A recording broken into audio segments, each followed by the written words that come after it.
Fala pessoal, sejam muito bem-vindos ao nosso podcast Você Pode. E hoje estamos aqui com a presença do César Aquino, que vai fazer essa participação especial aqui conosco hoje, inaugurando e seguindo muitos podcasts aqui com a gente. Vai ser um parceiro contínuo aqui para a gente conversar sobre contabilidade, sobre gestão, sobre pessoas, sobre os empresários contando a sua realidade. A gente vai trazer esse pessoal aqui para sentar e contar como que eles chegaram aonde estão hoje. Isso aí, César. Seja muito bem-vindo aí. Coisa boa, obrigado, Bruno. Obrigado pelo convite. Da agora para frente nós estaremos juntos aí, né? Tocando o podcast aí com vocês, tocando esse projeto maravilhoso aí para falar de parte técnica, né? Essa parte aí contábil que é um mundo estranho para os empresários, né? Então é muito importante a gente falar um pouco disso e falar um pouco também, né, dessa coisa do empreendedorismo, dessa coisa da gestão, a gestão de resultado, gestão de risco, né? Os desafios que os empresários passam dentro das empresas e a gente tentar também desmistificar um pouco a síndrome do iceberg, né? Porque as pessoas olham as empresas, olham os empresários, né, e vê só a ponta do iceberg, né? Não vê a história que foi construída ali até chegar àquela ponta, né, Brunão? Só vê o resultado, né? Não é? Como, é igual aquela piada, né? Todo mundo vê as pingas que a gente toma. Mas não vê os tombos que a gente leva, né? Exatamente. E empreender é isso, é tomar o tombo, ou pelo menos balancear quase todo dia. É isso aí. Então, para vocês que estão nos assistindo aí, né? Estão nos acompanhando no podcast aí, no Você Pode, nós vamos ter um bloco aí dentro do Você Pode que vai se chamar Gente e Gestão.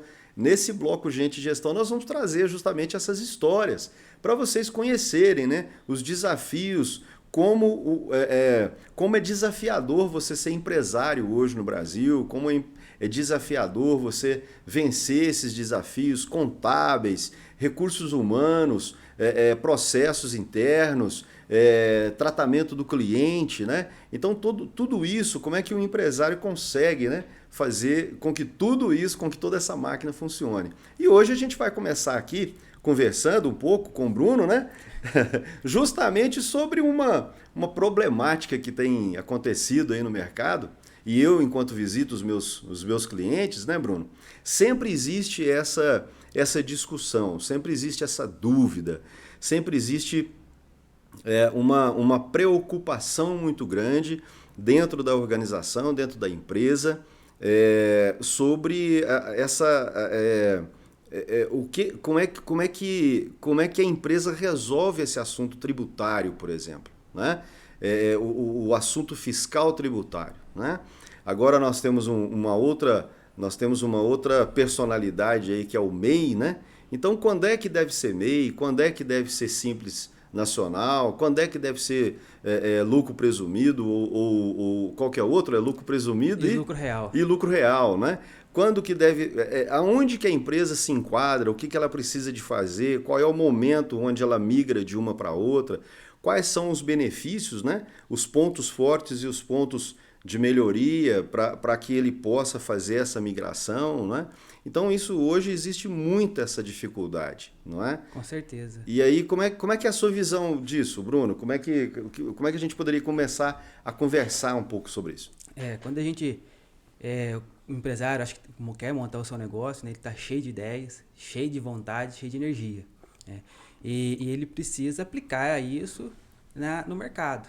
Só que nessa parte fiscal, exclusivamente, né, existe uma certa leis e regras que a gente precisa enquadrar esse empreendedor. Para poder ele ter sua conformidade ali fiscal junto à Receita Federal, tranquilo, que não tenha problema. E isso interfere o ramo de atividade também, Bruno? Tudo. Né?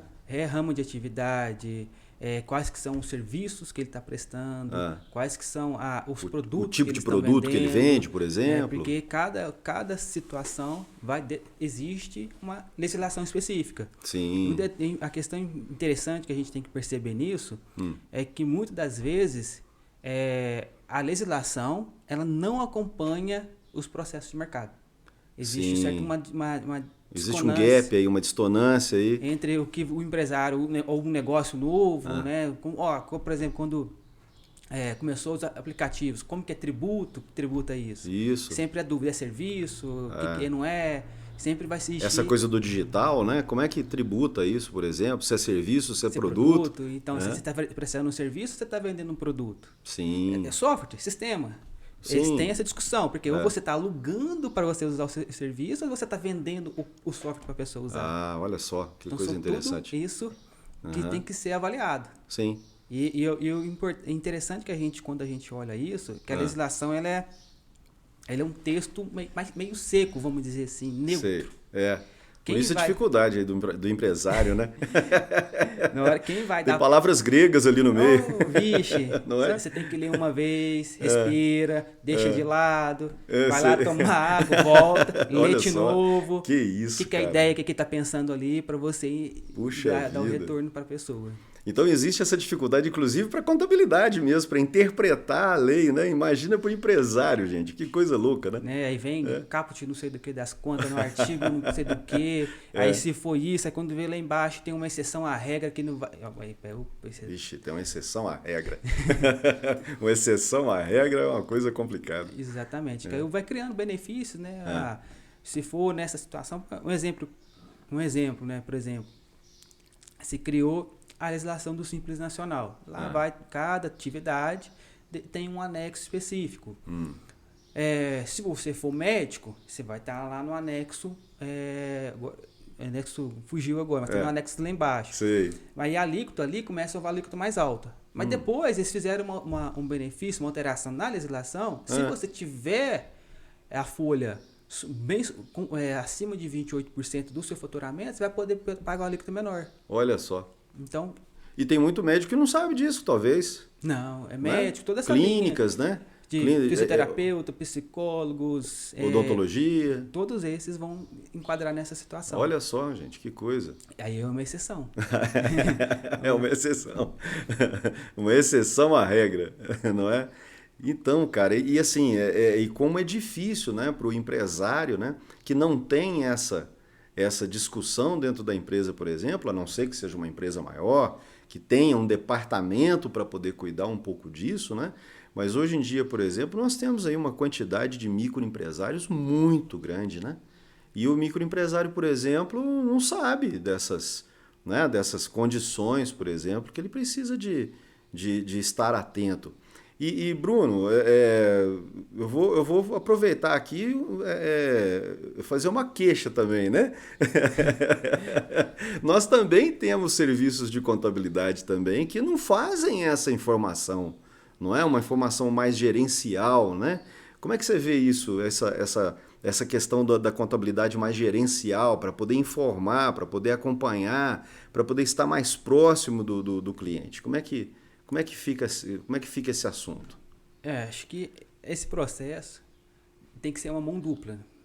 Tanto da contabilidade está disposta ali, do profissional, ele está disposto para conversar com o seu cliente, para entender a realidade dele.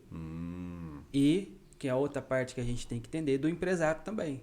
Sim. Está querendo trazer essas informações. Porque eu percebo também isso. Eu percebo também o empresário com medo de falar as coisas para o contador, ficando com medo do contador falar, não, tem imposto para pagar. Exatamente. Né?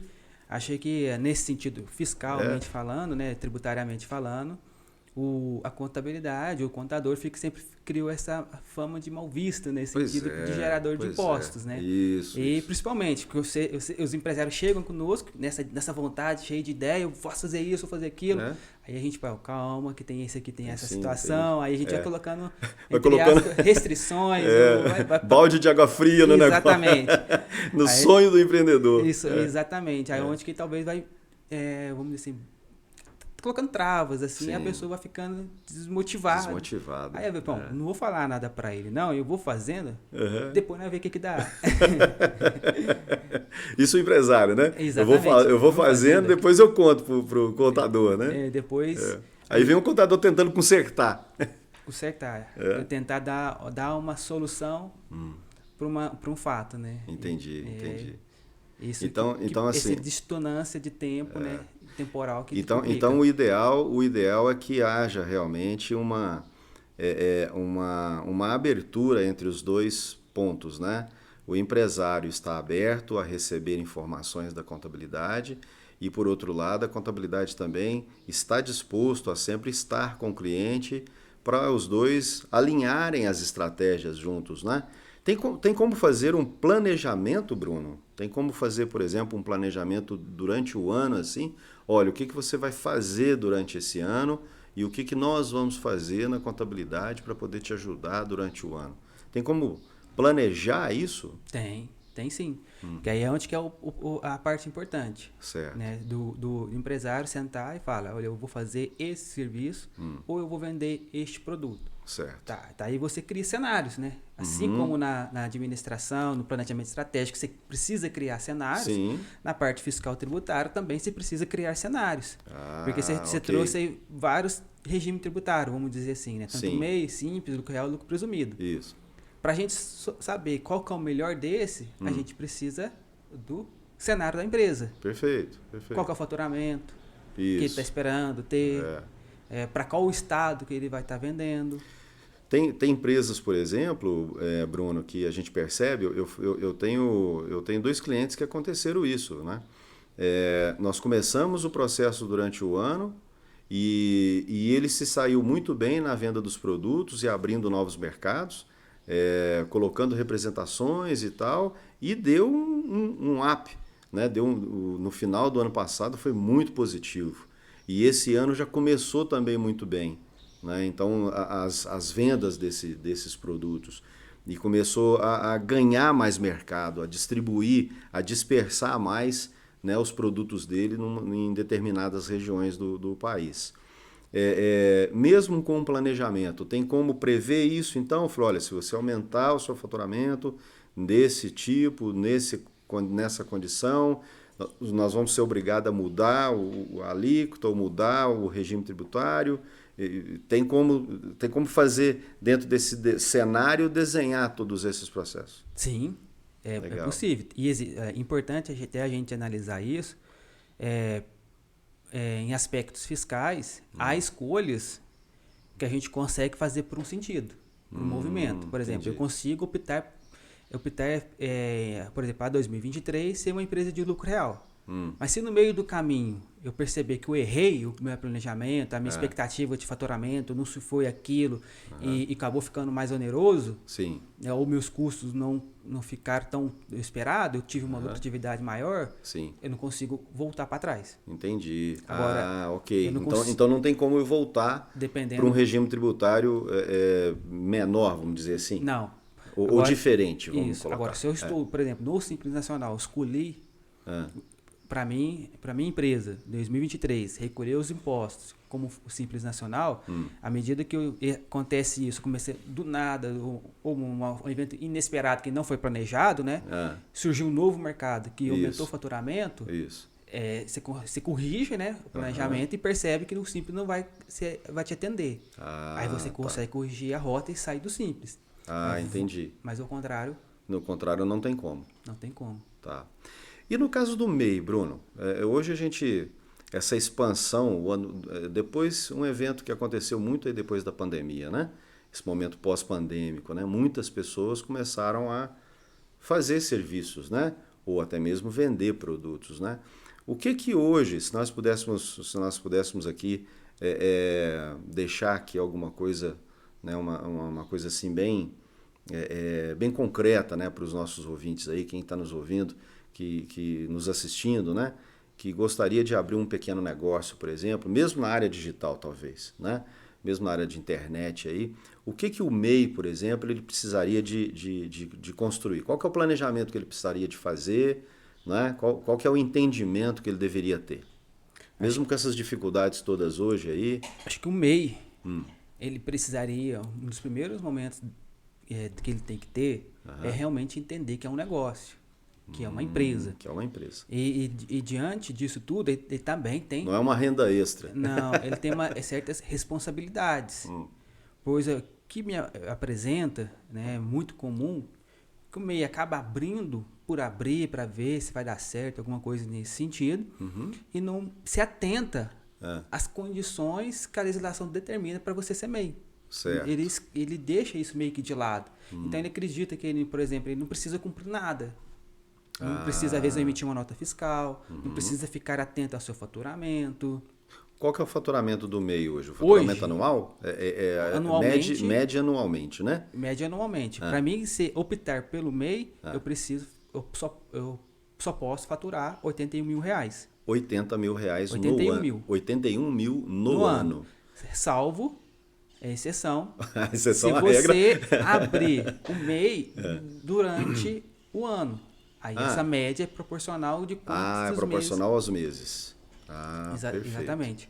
Aí o que o MEI acaba fazendo? Eu sou MEI, não preciso pagar nada. Entendi. Aí compra fora do estado, às vezes tem a questão de ICMS ali e ele não se atenta. Pode gerar um passivo fiscal. Vamos imaginar um exemplo básico. Eu estou em Passos. Por estado. Eu vou em São Paulo. Compra mercadoria. Compro mercadoria lá na 25 de março. Aí já está comprando. E venho para Passos e publico isso na internet, no Mercado Livre, por exemplo, para vender. Né? Aí você na 25 de março, você tem que cobrar a nota do pessoal. Entendi. Você não tá por você ser MEI, você não está dispensado de não exigir a nota fiscal. Porque eu tenho que fazer o lançamento dessa nota fiscal? Tem que fazer o registro dela. Tá. E com certeza há uma discussão. A Receita Estadual não se posicionou quanto a isso.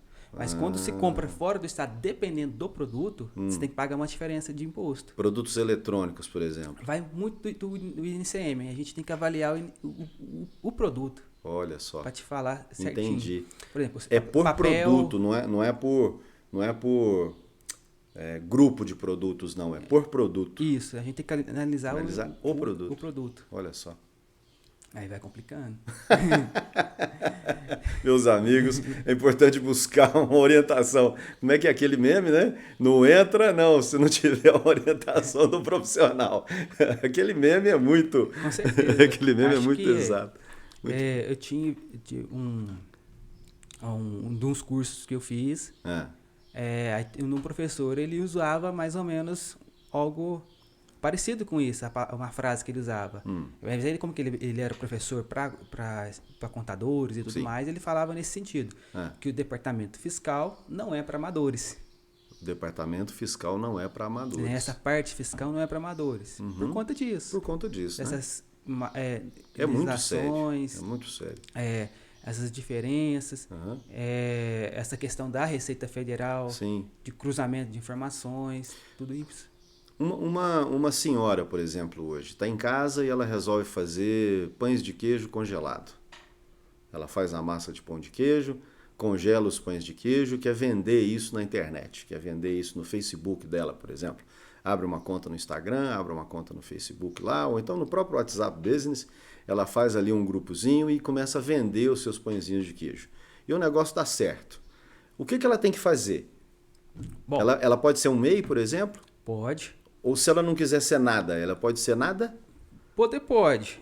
Né? Só que essas vendas, como que ela poder vender, ela vai ser tributada pela tabela do imposto de renda. Essa que está sendo tão discutida aí agora no começo do ano aí. Entendi. Segue aquela tabela. Porque, desculpa te interromper de novo, porque assim, provavelmente ela vai vender no cartão de crédito. Vai vender no cartão de crédito, vai estar vinculado no CPF dela. Vai estar vinculado no CPF dela. No final do ano, ela vai ser encontrada pelo fisco. Com certeza. Ainda mais como já é um meio de pagamento digital de fácil rastreamento pela Receita. De fácil rastreamento pela Receita, olha só.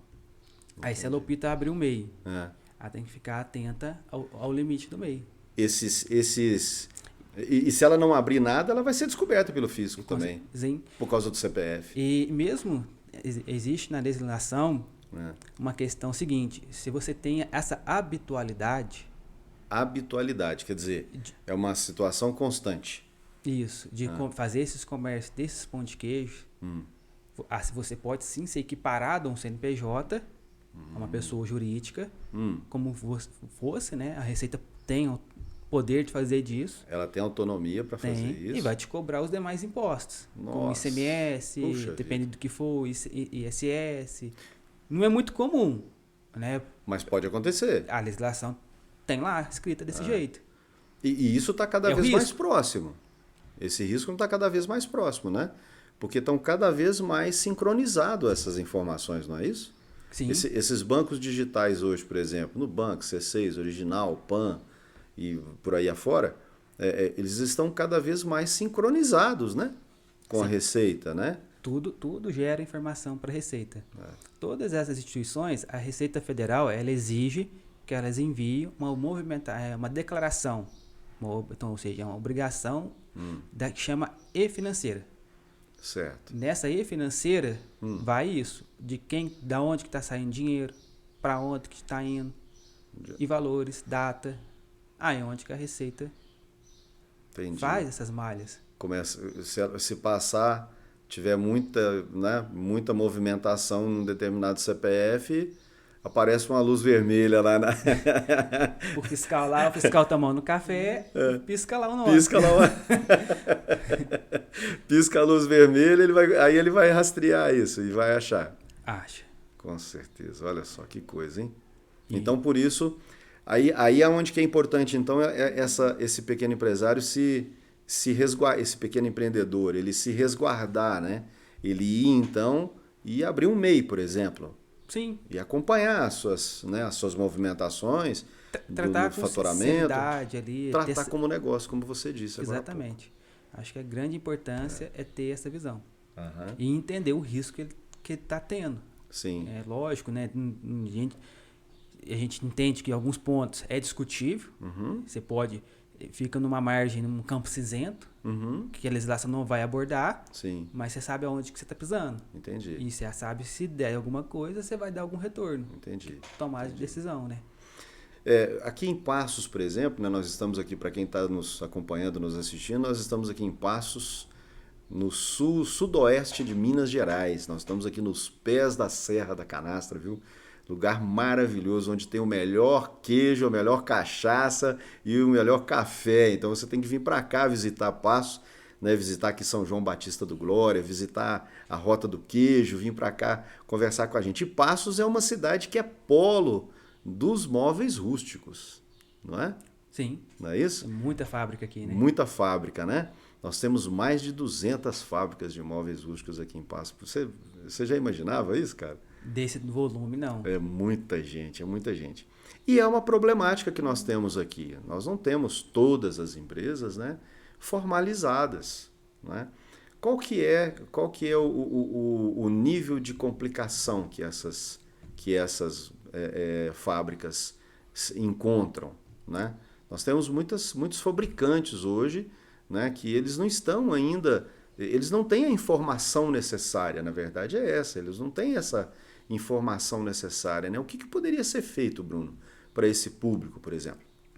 Acho que, acredito que esse movimento dos moveleiros não foi algo tão esperado, né? Foi Sim. um núcleo central ali foi crescendo tanto e dali foi se terceirizando, né? Todo mundo viu que deu certo, eu vou abrindo. Vou abrindo. E por se tratar de indústria, exclusivamente da indústria, indústria de madeira, aí há uma certa rigor maior. Por questão de risco de incêndio, questão de barulho, de poeira. Então, ou seja, não é qualquer lugar que você pode colocar uma empresa nesse naipe, desse tipo. Porque você vai incomodar o vizinho. Não é qualquer espaço que você tem a instalação necessária por essas questões de incêndio.